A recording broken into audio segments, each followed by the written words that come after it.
Hey kiddos, it's Mrs. Schmidt. Sorry, my hair there.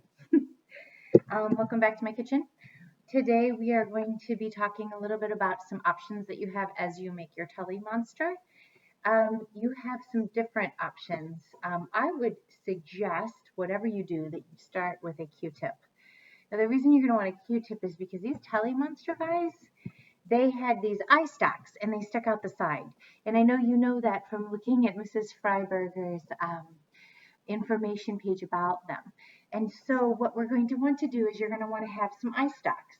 And you might want to have some art supplies on hand. You can do colored pencils or crayons or markers or paints. I grabbed some colored pencils because that's kind of what I have on hand. And you're going to want some sort of a background. Now, kiddos, you do not have to create this out of art supplies. You can use Legos. You can use Play-Doh. You can use just about anything. I happen to have some Model Magic that my daughter cut open, and she never did anything with it. So I'm going to use Model Magic, and I'm going to create a Tully monster. Now, as we know, Tully monsters are invertebrates, which means they don't have a backbone. And they didn't even have a hard exoskeleton on them like a bug. They were soft. So when you take your Tully monster and you create it, you don't have to create it in a very specific shape. I'm going to go ahead and create that neck-like looking thing that came off the front of it and stick the what we think are the eye sockets right into my clay. And then I'm going to use my fingernail to just kind of do a little mouth-looking thing. We're not sure exactly what parts he had. This is a model, and it's my guess. So there we go with that. So there's a little mouth, and there's some proboscis, some things that are sticking off. It's not a proboscis, that's a butterfly tongue. Just eye sockets that are sticking off the end. And if you want, you can, color those in a little bit with whatever color you imagine your Tully monster eyes were. I'm going with blue. That's my husband's eye color. Why not? You can do whatever color you want. We have no idea what color he was because all we have left is an imprint fossil, which means basically like a footprint of his squished body that fossilized and became rock. So now I'm going to create the body, which was a little bit wider than the neck-like structure. And then there was a bit of a tail too. Now that I've got my Tully sculpted, and you can take longer on it or less time, I can do anything I want to add anything. I could add some dents, and I can add some lines or polka dots or some colors across it. Really doesn't matter. And again, you do not need to use Model Magic. Please do not go out and buy this. If you have Play-Doh, that's fine. If you don't, you can make Play-Doh. I think it's cream of tartar, flour, and a little bit of cooking oil, and that's all you need to make your model. Or if you want to draw it on a piece of paper and cut it out, that's fine too. So you've got your Tully monster, and he's kind of free-flowing in space, and he needs a home. And so this monster that was discovered by Francis Tully, a farmer that was digging by a creek in his backyard about 70 years ago, he was 300 million years old, Tully monster. And we think that he lived in a really muddy, mucky, kind of creek-like environment. But it's not very much fun to draw a background for Tully to be swimming in this muddy, mucky, and creek-like. So what we're going to do is we're going to rewind about 100 more million years ago, and we are going to recreate the shallow tropical ocean that kind of was over the top of our land right now 400 million years ago. So we're going to create the Ordovician Sea. Now, this is a picture of an Ordovician Sea recreation that Mrs. Freiberger created. And I just wanted to note a couple of things that she added onto her creation. First of all, it's blue in the background, so you can color your background in blue or paint it or do whatever you want with it. But you're going to want to add a couple of creatures in there because the sea in Illinois was definitely not uninhabited. It was a pretty busy, cool place to be. It had these guys. These are cephalopods.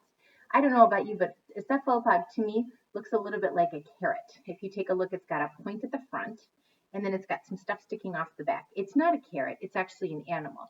But the stuff sticking off the back was sort of more like a jellyfish tentacle, and then the front part of it was a little bit more spiral. So if you want to draw a carrot outline here, if you want to draw a little carrot outline, there's a little point. It goes a little wider, and then it...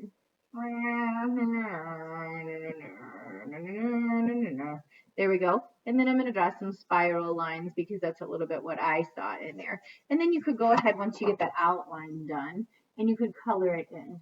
Another thing that you might have noticed in here are some cool beetle looking creatures. These are trilobites, and they were also fossils that were found in Illinois. And trilobites are pretty easy to draw as well. You need to draw sort of a potato shape, kiddos. Not a perfect circle, not an oval, just a potato. Does not have to be perfect. And a trilobite had some antennas sticking off the front and a couple of eyes. And they sort of had a middle. And then they had some lines that went across them. They could be straight, they could be crooked. And then they had a bunch of little swimmers sticking off of them.